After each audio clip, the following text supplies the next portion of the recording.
Mesdames, Messieurs, bonsoir. Bienvenue dans Kinshasa Direct. Nous allons rester sur l'actualité politique. L'actualité politique est marquée par le discours du chef de l'État, mais également les concertations qui ont été annoncées. On va en parler sur ce plateau avec des politiques, justement, des jeunes. Nous avons Junior Koudoura qui est porte-parole de la nouvelle génération Tshisekedi. Nous allons revenir non seulement sur le discours, mais également sur les enjeux de la concertation, mais aussi l'attente des jeunes dans ces concertations. On en parlera également avec Alain Choukuru, qui est coordonnateur de jeunes ressortissants de l'Est de la République démocratique du Congo, qui ont un avis contraire par rapport aux concertations. Ils vont également s'exprimer sur ce plateau. Nous aurons également le temps avec vous de parler de la gratuité de l'enseignement. Et oui, cette gratuité qui en est à sa deuxième année, mais qui piétine, il faut le dire. Il y a 2 semaines déjà, les élèves vont à l'école, mais n'étudient pas. Qu'est-ce qui se passe? Tantôt on parle de grève ou encore de grève de 2 jours. On va évoquer la question ici sur ce plateau avec Madame Ouivine Chimoussa, qui est présidente de la synergie des parents d'élèves des écoles officielles, donc écoles publiques et conventionnées. Bienvenue dans Kinshasa Direct. L'actualité, oui, l'actualité, c'est aussi avec les grandes lignes. Jenny Kayembe qui signe son retour, à qui je dis bonsoir et bienvenue. Bonsoir Arlette Boutella, Madame, Messieurs, bonsoir. C'est l'heure des grandes lignes de l'actualité.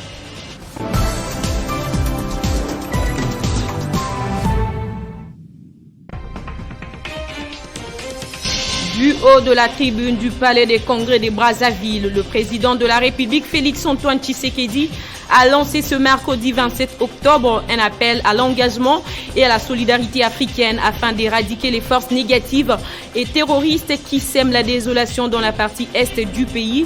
Le chef de l'État a fait ses plaidoyers à la faveur du colloque sur les 80 ans du manifeste de Brazzaville, capitale de la France libre, ouvert ce matin. Examen ce mardi de la situation économique et sociale ainsi que de la situation du secteur minier. Il ressort de l'examen de ces dossiers qu'il y a une décélération du rythme de formation des prix à l'interne. L'inflation est contenue, de même qu'une stabilité des taux d'échange au parallèle qu'à l'indicatif. Les efforts du gouvernement Ilunga Ilunkamba continuent à payer avec le soutien du peuple congolais, a fait savoir les VPM du budget Jean Baudouin Maillot. Installation des comités des différentes commissions de l'Union de la presse congolaise. La cérémonie a eu lieu ce mardi au siège national. Par la même occasion, le président de l'UNPC Kinshasa, Jean-Marie Kessamba, a fait un don de fourniture des bureaux au comité national.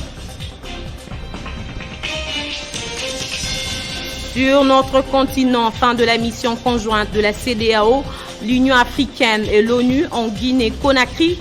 Cette mission avait pour objectif de tenter d'apaiser les tensions après la présidentielle du 18 octobre. Avant d'achever, elle s'est notamment exprimée sur la situation de l'opposant Cellou Dalein Diallo, bloqué à son domicile de Conakry par les forces de défense et de sécurité depuis mercredi dernier. Cette mission a également demandé aux autorités guinéennes d'ouvrir des enquêtes sur les auteurs des violences post-électorales et de faire en sorte que les forces de défense et de sécurité agissent avec retenue et professionnalisme dans la gestion de manifestations. Et en sport, Vodacom Ligue 1, 3 matchs vont se jouer ce mercredi dans 3 villes du pays.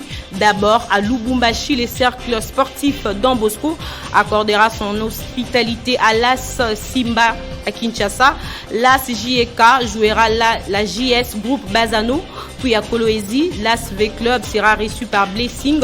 Et jeudi, Mazembe sera face à Maniema Union et Lupopo Renaissance du Congo.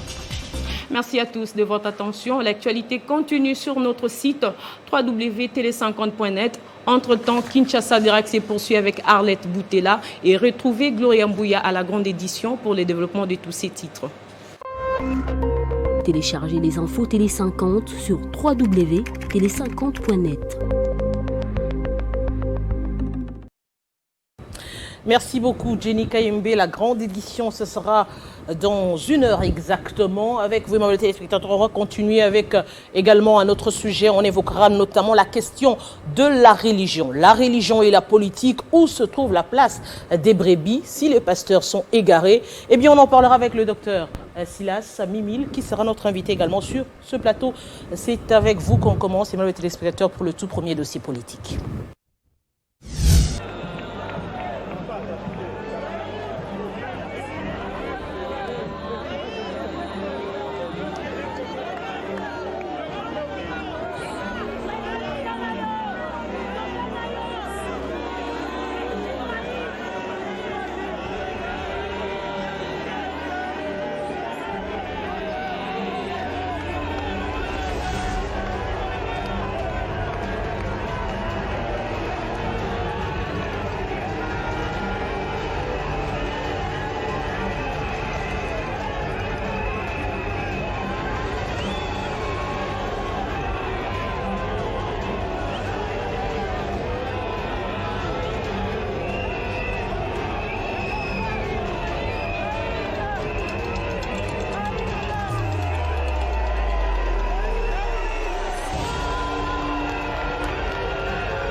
C'est un message très attendu par la population congolaise, mais également par la communauté internationale. Le discours annoncé du chef de l'État, et oui, ce discours de plus ou moins 7 à 8 minutes qui revient sur les questions politiques. Nous recevons sur ce plateau Junior Koudoura. Bonsoir et bienvenue. Bonsoir, merci. C'est un réel plaisir de vous recevoir sur ce plateau.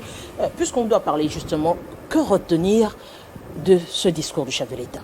D'emblée, je dirais qu'il faut retenir que c'est un discours rassemblateur, un discours relatif à l'unité, non pas pour diviser les uns et les autres, non pas pour pointer du doigt ceux qui n'ont pas été du côté du chef de l'État, mais plutôt pour rassembler, pour renforcer un ensemble de personnes qui pourraient ensemble travailler pour progresser et aller vers l'avant.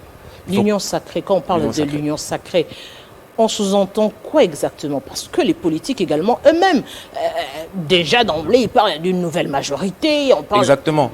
Le problème, c'est qu'aujourd'hui, à l'issue des élections, il y a eu un projet qui a été de mettre au-delà des intérêts politiques, les intérêts étatiques, souverains de la République, c'est-à-dire le progrès pour le pays. Cette coalition donc représentait donc une volonté de mettre au-delà de l'intérêt politique les intérêts du peuple. Aujourd'hui, face à un blocage, sachant que le chef de l'État a pour enjeu d'avoir un bilan à présenter à la population, un bilan concret, réaliste, avec des résultats, à constater qu'il y a des blocages qui ne permettent pas la progression rapide d'un changement et d'un progrès dans le pays. Donc aujourd'hui, l'union sacrée, c'est simplement le rassemblement de pensées, d'intellectuels, de jeunes, de politiques, d'apolitiques, d'associations, qui ensemble estiment qu'il y a certaines valeurs étatiques qui priment sur l'intérêt politique. Et sur base de cette union, de gens qui, sur la base du raisonnement, comprennent que l'intérêt du peuple est primordial, pourront maintenant s'entendre pour travailler ensemble et progresser vers quelque chose de concret pour la population, que cette population mérite et attend depuis de longues années. On dit que ce n'est pas un vieux singe qu'on apprend à faire la grimace. Nous sommes réellement en politique, si on doit parler politique. Il y a eu combien de rassemblements avant et pendant le pouvoir, bien avant, je dirais, quand on parle des forces politiques ou encore des leaders politiques, si on doit les énumérer ici au pays, on doit parler de la Mouka avec Moïse Katumbi, Jean-Pierre Bemba, on doit parler de Martin Fayoulou, on doit parler de l'autre côté, je dirais, si entre guillemets on doit encore parler de société civile dans ce pays, si on doit prendre de l'autre côté, c'est le FCC. Quelle alliance Félix Tshisekedi n'a pas déjà fait qu'il va vouloir faire maintenant? Justement, si les alliances étaient politiques, aujourd'hui, elles sont basées sur des valeurs morales. Je prends juste l'exemple de la Mouka et de M. Fayoulou. Il faut savoir qu'aujourd'hui, depuis 2 ans, depuis que nous sommes sortis du processus électoral, il y a eu la Mouka qui a sans cesse dit qu'il y avait une crise dans le pays, sans cesse dit qu'il fallait régler ce problème de crise, discuter. Aujourd'hui, le chef de l'État a posé le principe. S'il y a de la bonne foi dans la Mouka aurait dû être la première situation. Martin Fayoulou, il a déjà dit que non, il ne va pas participer. Mais c'est ce que je dis, s'il y a de la bonne foi et que vous réclamez depuis 2 ans qu'il y a une crise dans le pays, qu'il faut régler la crise et qu'aujourd'hui on lance un appel à la discussion, pourquoi? Quel est l'intérêt de refuser la discussion? Alors, quelle différence y a-t-il entre ces concertations et le dialogue proprement dit? N'est-ce pas ça, c'est la même démarche, mais qui est un tout petit peu voilée? Justement, s'il n'y a aucune différence, pourquoi la refuser? Parce qu'au finish, c'est quoi la conclusion? C'est discuter, c'est se mettre autour d'une table, savoir où allons-nous, avec qui allons-nous y aller. Aujourd'hui, par exemple, moi en tant que porte-parole de l'NGT, nous les jeunes que je représente au niveau de la nouvelle génération de Tshisekedi, mais en tant que porte-parole bien sûr, mais également d'autres jeunes de d'autres structures, associations, partis politiques, sociétés civiles, nous nous sommes réunis ce mardi. C'est du concret. Nous sommes réunis ce mardi à l'initiative du coordonnateur de la NGT, Junior Mata, qui a voulu que nous nous réunissions avec tous les jeunes de toute tendance, de toute structure, de toute association possible pour réfléchir sur des réformes concrètes qui ont d'abord sur les questions et les problématiques qui ont créé cette situation de blocage, mais également sur des réformes concrètes qui permettront à ce que la jeunesse, entre autres, que nous représentons, en tant que jeunes, c'est tout à fait normal, puisse profiter de ce pouvoir de manière à ce que dans les futures années, nous puissions avoir un avenir beaucoup plus radieux que ce qu'il est aujourd'hui. Donc aujourd'hui, nous avons travaillé avec plus de 600 jeunes à Boboto, à Kinshasa-Gombe, pour élaborer un cahier de charge qui, à la fois, reprend les problématiques, mais surtout des réformes, des propositions de sortie de crise. Et ces sorties de crise, nous, les jeunes, au niveau de la nouvelle génération de Tshisekedi, nous sommes assez compétents pour aspirer à intégrer les processus de suivi d'application de ces réformes. Est-ce que le vrai problème, ce ne serait pas une question purement politique? Parce que je me pose la question, je me mets à la place de cette majorité silencieuse qui est la population. Les politiques, très souvent, parlent au nom de la population, alors qu'en réalité, ils parlent plus au nom de leur parti politique. Exactement. Si aujourd'hui, on devrait parler de cette majorité silencieuse, les concertations, en quoi est-ce que ça va résoudre la question de l'enseignement, de l'éducation? En quoi est-ce que ça va résoudre la question de la santé pour tous? En quoi est-ce que ça va résoudre la question des infrastructures? D'ailleurs, on en parle, on en entend parler, toutes ces questions de la sécurité même. Exactement. Aujourd'hui, qu'est-ce que ça va résoudre? Ces concertations sont une opportunité de se faire entendre.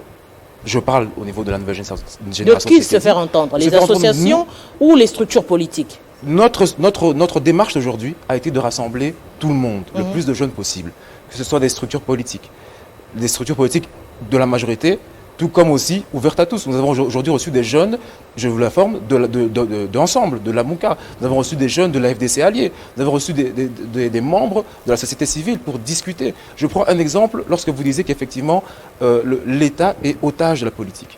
Aujourd'hui, par exemple, nous avons au niveau des entreprises publiques des mandataires qui sont nommés. Ces mandataires, simplement du fait des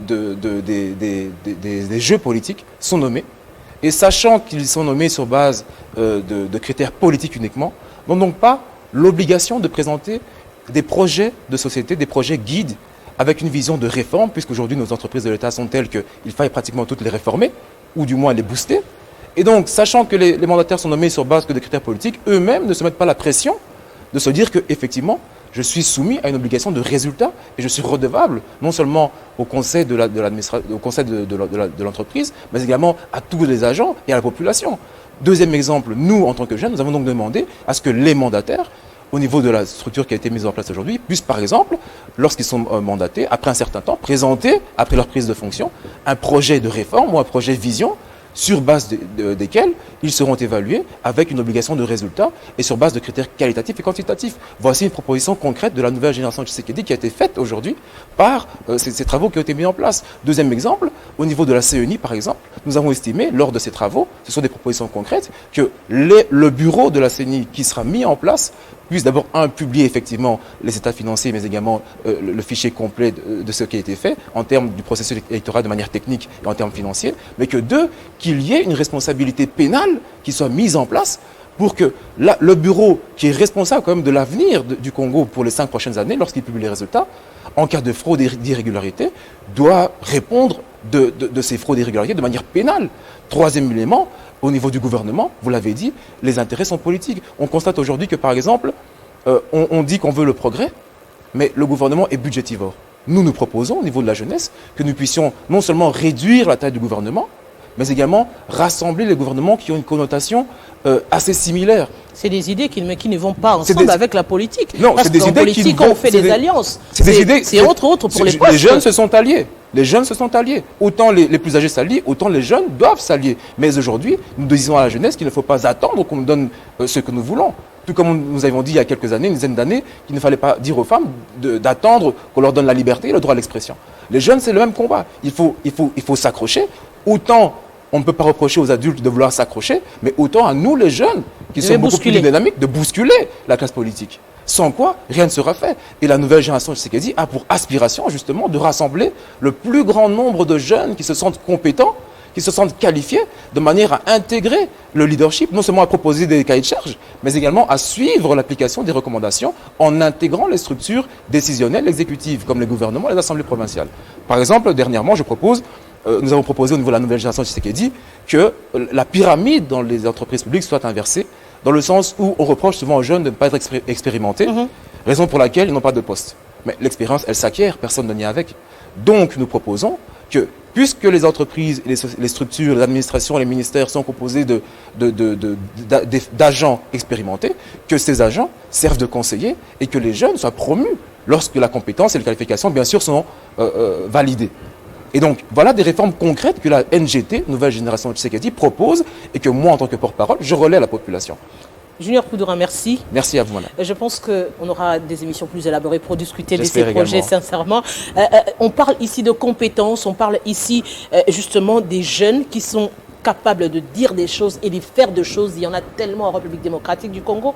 C'est juste les opportunités qui manquent. On en parle également sur la question des concertations tout de suite avec Alain Choukuro qui estime d'ailleurs que c'est un non-événement. On en parle.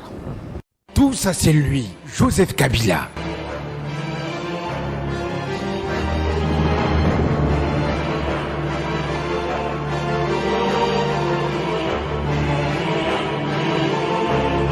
Tout ça, c'est lui.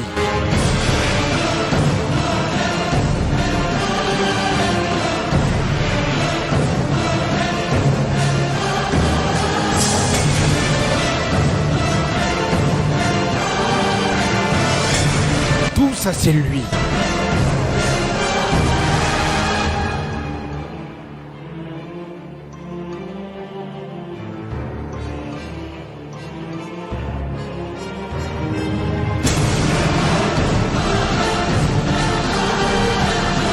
Tout ça, c'est lui.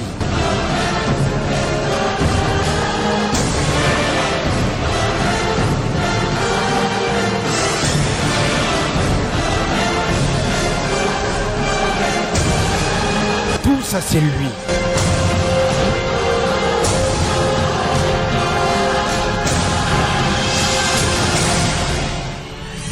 Tout ça, c'est lui, Joseph Kabila.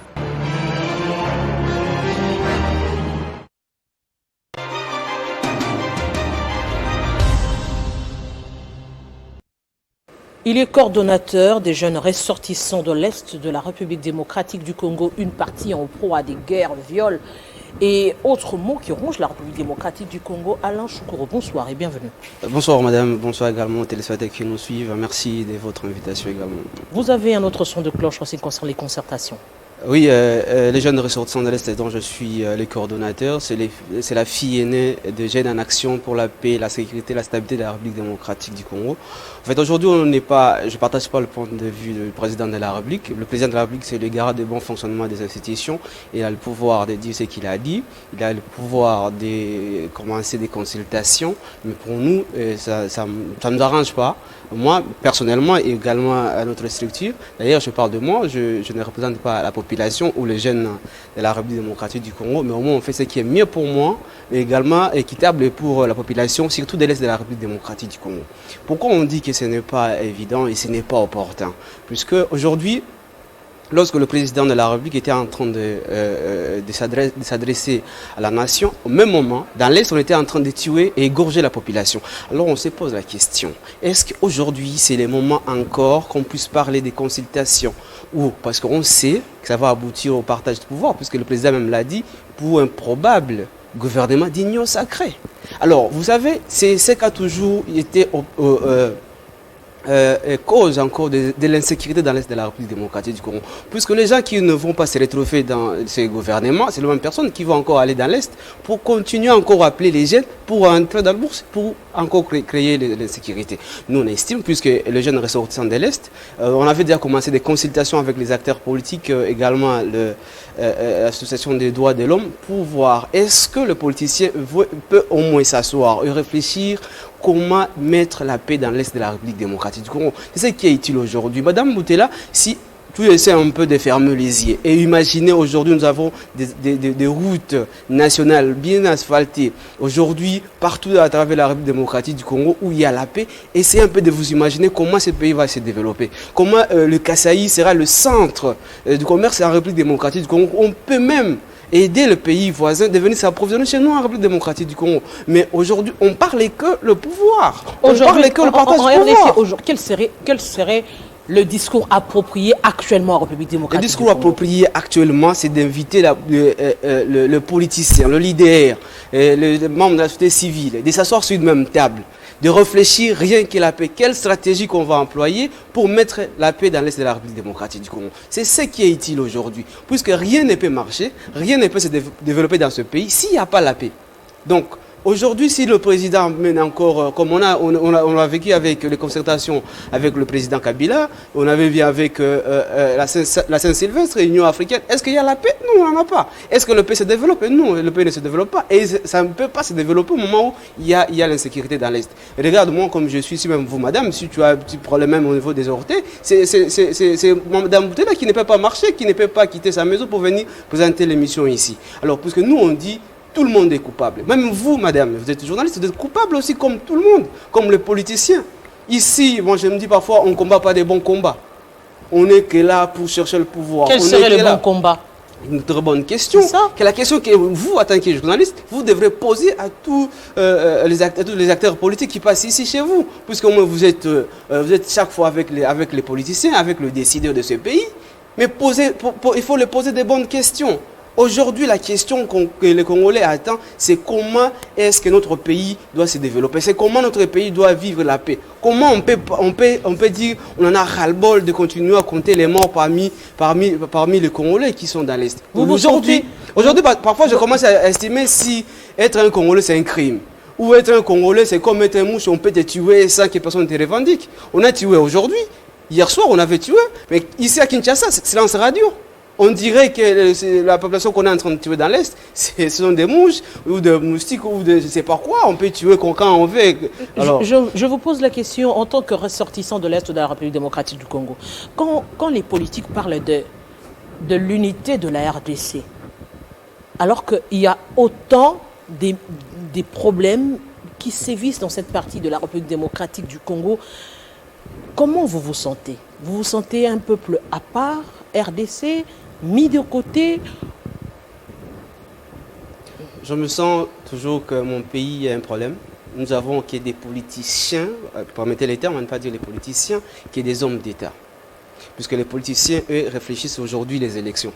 Vous voyez même FCC catch, là, quand on parle qu'il y a des élections de 2023, on parle seulement de 2023, mais ils ne se posent pas de questions.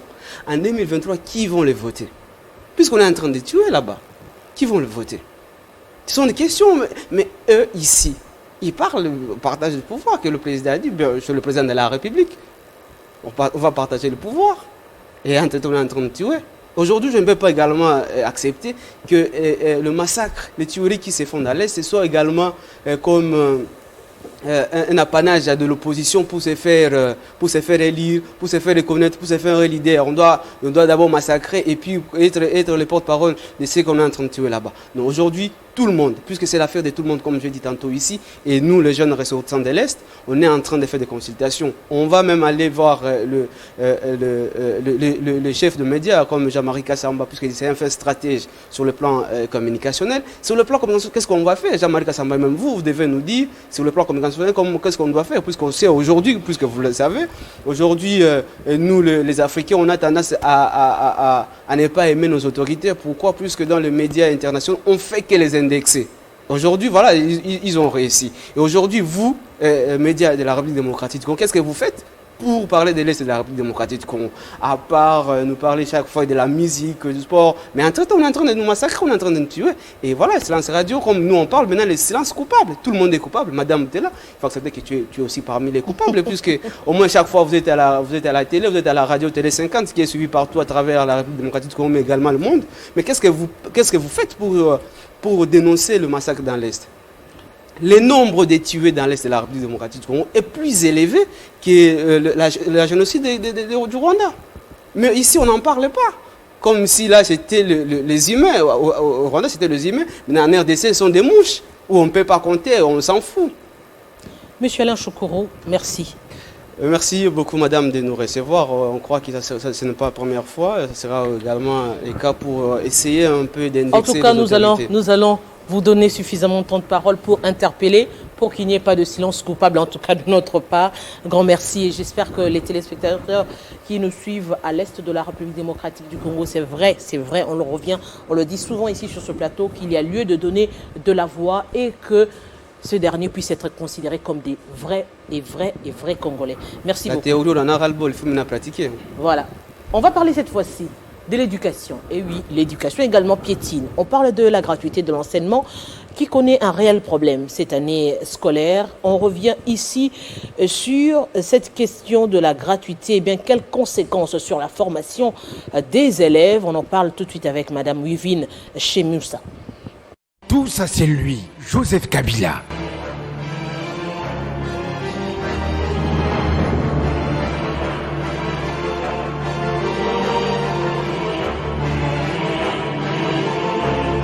Tout ça, c'est lui.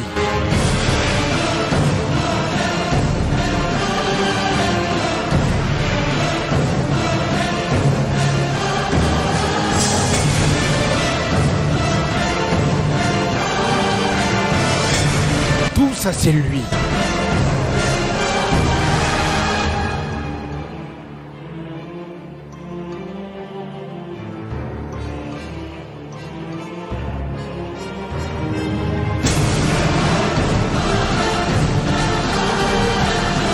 Tout ça, c'est lui.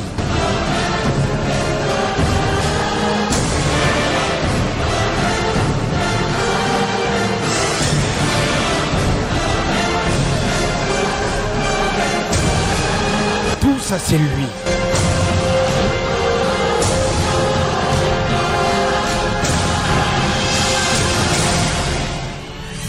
Tout ça, c'est lui, Joseph Kabila. Tout ça, c'est lui, Joseph Kabila.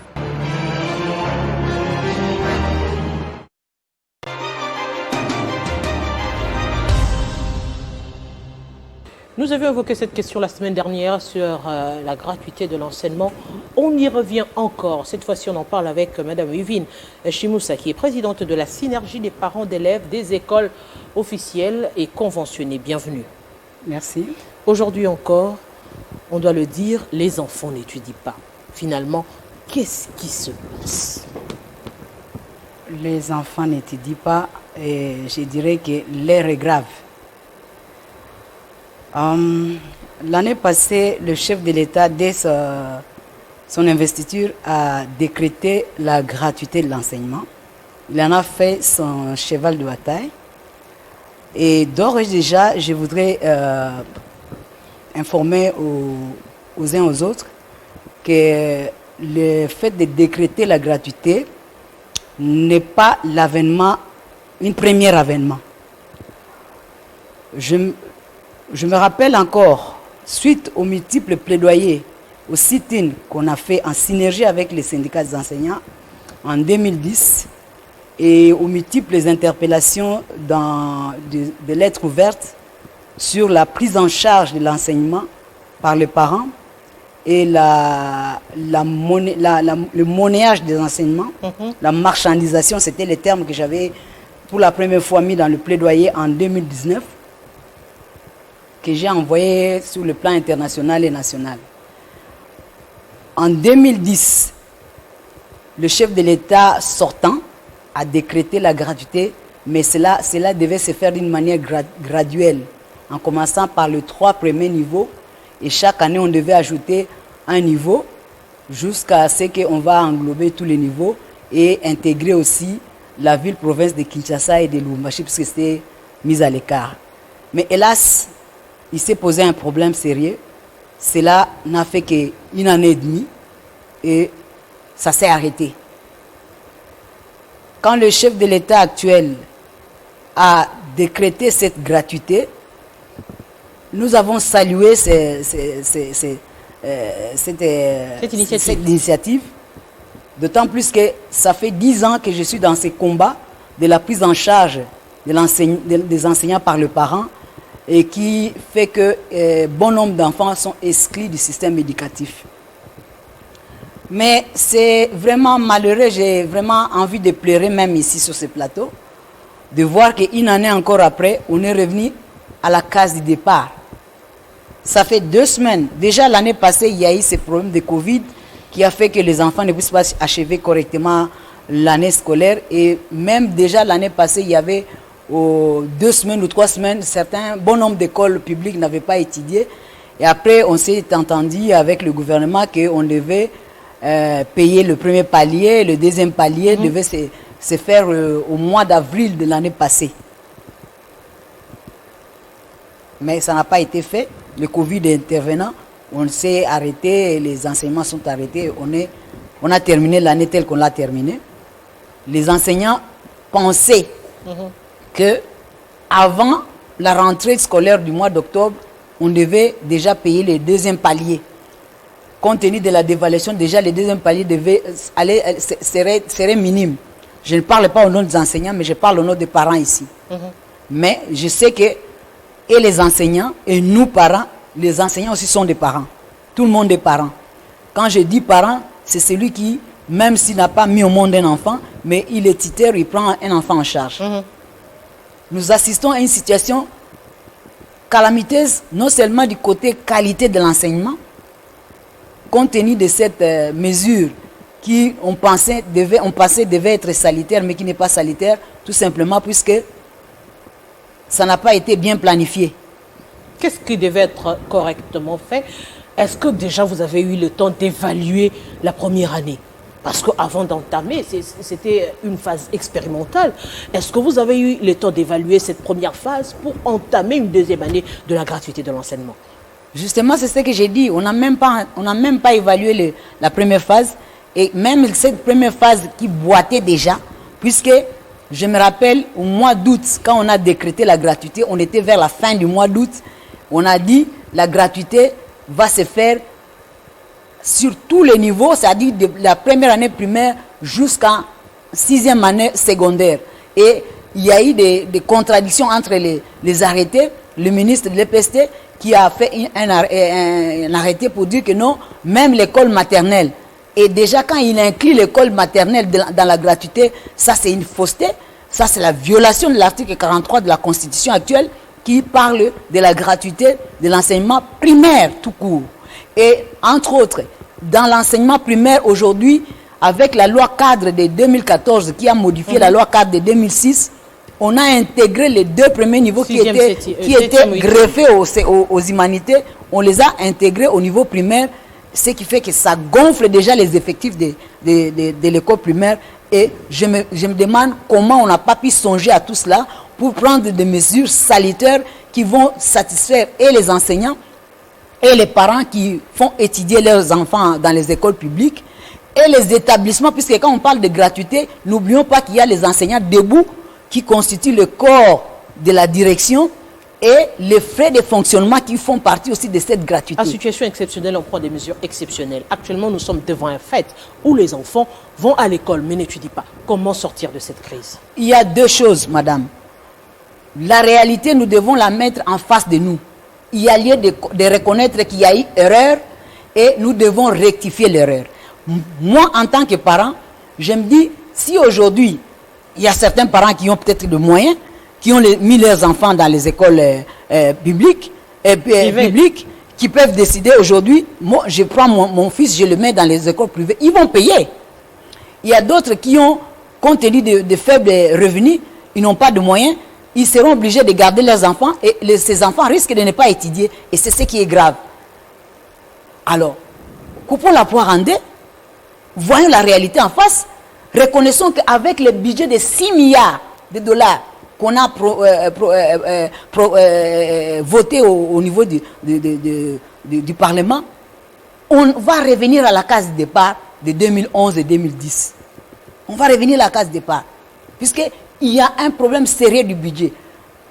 Quand nous avons fait nos analyses, à l'époque de l'indépendance où les besoins scolaires n'étaient pas si énormes comme aujourd'hui, le budget de l'enseignement, seul budget de l'enseignement affecté à l'enseignement, aller jusqu'à 30% du budget national. La crainte aujourd'hui, c'est cet aspect politique. C'est cet aspect politique. Aujourd'hui, on se dit, si on fait un rétro-pédalage pour rectifier les choses, politiquement, ce serait vu comme un échec peut-être. On se dit, on y va avec un petit peu de forcing, peut-être que ça pourrait marcher.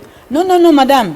C'est là que nous avons crié lors de notre dernière assemblée de l'année passée, de notre synergie, la SPECOC. On a crié tout haut pour dire que non, il ne faut pas politiser l'enseignement. Même ce ministère de l'enseignement ne devait pas être un ministère qu'on donne à un politique. Le ministère de l'enseignement devait être remis aux scientifiques, à la société civile.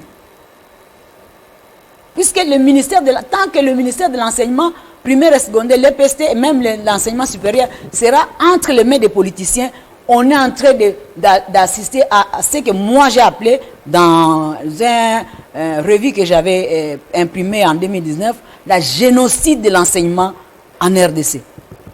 Nous sommes en phase d'un génocide de l'enseignement. Et l'avenir de nos enfants est en train d'être ruiné, détruit. Et nous sommes là en train d'assister impuissamment à cette destruction. Sinon, si on n'accepte pas notre cahier des charges, pour moi, aujourd'hui, ce qui devait être prioritaire et primordial pour les politiques, s'il faut parler des politiques comme vous le dites, puisque ce sont les politiques qui nous gèrent aujourd'hui, ce ne sont pas tous ces litanies de concertation, de dialogue, je ne sais pas de quoi, et des sittings qu'on fait pour défendre des causes politiques. Non, on devait faire des sittings pour défendre l'éducation de nos enfants. C'est-à-dire que les parents des enfants qui sont dans les écoles publiques et ceux qui sont dans les écoles privées devaient faire front commun. Puisque les dangers, au fait, c'est quoi? Vous êtes dans un même avenir, il y a un enfant d'un monsieur qui étudie dans les écoles privées, puisque ses parents ont des moyens, et les autres enfants qui n'étudient pas, ils sont à la maison, ils vont se rebeller. Ils vont se rebeller. Et après 2 ans, 3 ans, 4 ans, vous allez voir, le nombre de chèques vont augmenter, le nombre de koulouna vont augmenter, et vous allez dire, c'est quoi? Moi, j'avais prédit à l'époque, 10 ans il y a, que les dangers de la non-accessibilité de bon nombre d'enfants dans les écoles vont générer, c'est un bombe à retardement qui va générer les effets des chèques et des koulounas. Aujourd'hui, nous assistons à ça. Madame Ouivine Chimoussa, je vous dis merci d'avoir répondu à notre invitation. J'espère qu'on aura une émission élaborée, un plateau spécial éducation où on devra justement réunir toutes les parties pour évoquer cette question de la gratuité. Il y a lieu de le faire maintenant parce que vous avez invoqué un réel problème qui est d'ailleurs vrai. Nous connaissons personnellement, on connaît des enfants aujourd'hui qui disent carrément à leurs parents: on ne préfère pas sortir pour aller à l'école parce qu'on ne fait rien là-bas. On préfère encore rester à l'école pour épargner un petit franc des parents pour les transports ou encore pour la casse-croûte à la récréation. Déjà, c'est un traumatisme pour les enfants. La jeunesse n'a pas besoin de politique. La jeunesse a droit à l'éducation. Et c'est un devoir pour l'État congolais de garantir l'éducation de base de la jeunesse. Nous prions ainsi les politiques de bien vouloir régler cette question plus vite. J'espère que je reviendrai puisque la matière est abondante. Oui. Et maintenant là, tout ce que je peux dire, j'interpelle et les enseignants et les chefs des établissements publics et nous les parents, nous devons nous asseoir d'une manière urgente pour trouver une solution palliative en attendant que les politiques continuent avec leur guerre politique. On va parler cette fois-ci justement de la politique. La politique et la religion. Là encore, il y a un réel problème. Je dirais un déficit de confiance. On en parle avec un homme de Dieu. Il est pasteur. C'est le docteur Silas Mimile. Et c'est tout de suite.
Entre parler politique et parler religion, apparemment, les deux s'entremêlent. On en a vu depuis la nuit des temps avec les monarques, où c'était l'Église catholique qui travaillait pour nommer les rois et consorts.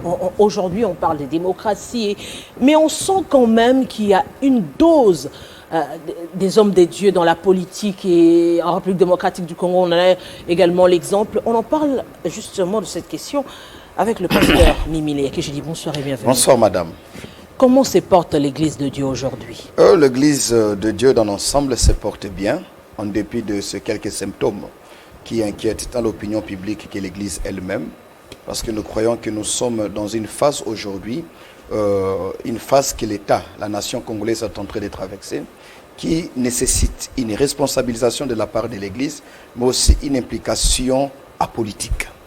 Une implication apolitique dans le sens ou dans le but d'aider la nation à atteindre sa destinée. Et pour cela, il faudrait que l'Église se mette réellement au milieu du village, en prenant un message moralisateur, un message rassembleur, mais aussi un message qui interpelle le dirigeant pour lui rappeler le but pour lequel Dieu les a placés. Est-ce qu'on a encore ces églises apolitiques aujourd'hui? Les églises au milieu du village, est-ce qu'on en a encore ici? Il ne faudrait pas confondre les discours de quelques hommes de Dieu au discours de l'Église dans son ensemble. Parce qu'ici, nous avons souvent tendance à stigmatiser, simplement parce qu'il y a eu 2 ou 3 hommes de Dieu qui ont pris, qui ont eu... Aujourd'hui, il n'y en a même plus 1, 2, 3. Il y a même aujourd'hui, on parlerait de 10, 20, 30, 50, 100. Peu importe. Déjà, on peut le compter à des centaines de milliers. Les hommes de Dieu en République démocratique du Congo, je peux vous rassurer, madame, ils ne sont pas 100, ils ne sont pas 200, ce sont des milliers et des milliers. Mais les problèmes que nous avons aujourd'hui, nous avons souvent tendance à généraliser les opinions individuelles pour les coller à l'opinion collective de l'Église. Cette Église qui a l'obligation spirituelle, sacerdotale et morale d'être au milieu du village. Cette Église qui est censée être la conseillère par excellence du dirigeant, du leadership au niveau national, mais aussi cette Église qui a la mission de pouvoir réconcilier lorsque les acteurs politiques ont du mal à s'entendre. Mais l'Église qui doit jouer ce rôle-là doit elle-même faire preuve d'une certaine maturité. Et cette maturité... Quelle est l'Église là aujourd'hui? Puisqu'on parle, on a des églises. Nous avons les églises catholiques, oui, les églises protestantes, oui, les églises kimbanguistes. Aujourd'hui, il y a eu l'église de réveil. Oui. Ce mouvement de réveil qui est né, qui a grandi aujourd'hui, voilà, qui s'est regroupé. Sur le plan politique, aujourd'hui, on parlerait de ce regroupement où on parle de ERC, qui, entre guillemets, réunit la voix des églises de réveil. Mais on le sent, que ce soit dans l'église catholique, que ce soit dans l'église protestante, que ce soit dans l'église de réveil aujourd'hui, il y a des tendances qui se dessinent, il y a des messages qui se disent, qui se dessinent politiquement. C'est justement ça le problème, c'est la défaillance au niveau du leadership religieux. C'est défaillance au niveau du leadership religieux qui ne fait que relayer la défaillance au niveau du leadership national. C'est ici le lieu de faire appel aux hommes de Dieu que nous sommes, à un sursaut sacerdotal, mais aussi national. Pour faire comprendre aux hommes de Dieu que nous sommes, nous ne pouvons pas être à la solde d'un camp politique pour nous ranger contre un autre camp politique. L'Église, les pères de l'Église, les princes de l'Église, les clergés doivent faire un effort, madame, pour ne pas tenir un discours politicien. Parce que l'Église est apolitique. Même si le patriotisme, je ne cesse de le répéter, est divin. Chaque homme de Dieu a la liberté individuelle de pouvoir émettre un avis. Mais quand il émet cet avis, il devrait savoir que cet avis, il émet de manière individuelle, mais aussi se rassurer que cet avis qu'il est en train de mettre sur la place publique ne va pas entraîner ou encore ne va pas entacher à la crédibilité de l'Église. Donc si aujourd'hui vous estimez que ce soit au niveau des églises de réveil, au niveau des églises catholiques, des églises kimbanguistes et protestantes, c'est alors, madame là, un symptôme devant lequel nous ne pouvons pas fermer les yeux pour dire qu'il y a une défaillance du point de vue du leadership religieux. L'homme de Dieu congolais doit se réapproprier de sa mission et l'assumer en toute responsabilité. Il ne doit pas laisser les messages politiciens. Les hommes de Dieu sont plus politiques que hommes de Dieu. Au fait, madame, je serais... Tout est relié à la politique. Tout est relié à la politique. Tout leur message, même au niveau des églises, c'est relié à la politique. Parce que la politique est devenue la maladie du Congo. Je l'ai toujours dit, l'hyperpolitisation de la société nationale et l'hyperspiritualisation. On spiritualise tout et on politise tout. Ce n'est pas seulement au niveau des hommes de Dieu. Et c'est ici, madame, je ne cesserai de le redire. Le leadership national, qu'il soit politique, qu'il soit politicien ou religieux, doit savoir que tout excès nuit. L'Église ne peut pas être politisée. La société n'a pas besoin d'être politisée à ce point. Les sociétés qui avancent, madame, sont celles qui ont réussi à placer Dieu au premier niveau et en deuxième position, ils placent l'intelligence. Intelligence en tant que stratégie élaborée et assurée pour pouvoir connaître un développement dans un lendemain meilleur. Aujourd'hui, il y a même des églises où lorsqu'on a des tendances X, on se sent mal à l'aise. Même pendant il y a guérir cela, comme on dit, madame. pendant les prédications, et comme on perçoit cela n'est imboaké là. Mais justement, madame, si cela se passe dans les églises, cela signifie que la société est très, très malade. Parce que les églises sont censées être les derniers bastions où la politique doit avoir du mal à pénétrer.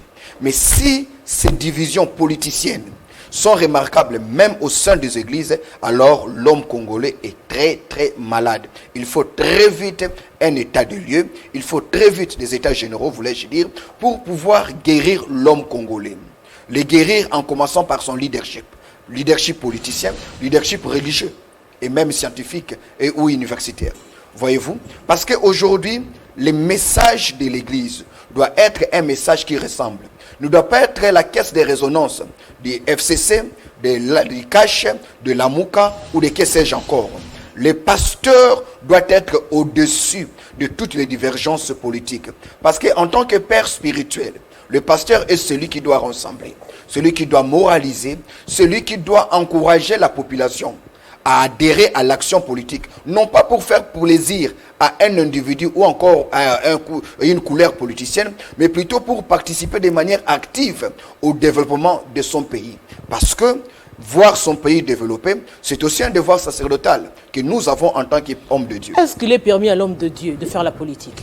La Constitution ne l'interdit pas, la Bible ne l'interdit pas. Je donne 3 conditions, madame, pour qu'un homme de Dieu pense faire la politique. Premièrement, il doit se rassurer qu'il a la vocation. La politique, c'est un apostolat. On ne fait pas la politique pour s'enrichir. Il doit se rassurer qu'il a la vocation de faire la politique, sinon Dieu ne l'accompagnera pas. Deuxième condition, il faudrait que cet homme de Dieu qui veut faire la politique ait des compétences. On ne fait pas la politique parce qu'on est populaire, on ne fait pas la politique parce qu'on a la tête d'une grande église. Troisièmement, il faudrait avoir une vision claire. Pourquoi voulez-vous faire la politique? Qu'est-ce que vous ne saurez pas faire en tant qu'homme de Dieu qui nécessite que vous vous trouviez nécessairement sur le terrain politique? Si l'homme de Dieu répond valablement à ces 3 grandes questions, je soutiendrai sa campagne politique. Docteur Mimile, merci. Merci, ça a été court mais précis et clair. Merci, vous êtes toujours le bienvenu sur ce plateau. Merci. Et j'espère que les téléspectateurs sont restés à leur soif. Certainement, on aura le temps de parler parce qu'il y a lieu d'analyser, analyser correctement sur la société, également l'évolution de l'Église en République démocratique du Congo. Merci beaucoup. C'est moi qui vous remercie. Vous l'avez compris, la politique, c'est l'apostolat. C'est-à-dire, vous le faites pour servir les autres et non vous servir. Aimables téléspectateurs, nous espérons que les politiciens congolais vont servir la population et non se servir, et cela pour avoir un Congo grand, beau et un Congo que nous allons léguer à la postérité. Merci d'avoir été de nôtres. On se retrouve très prochainement avec le même plaisir.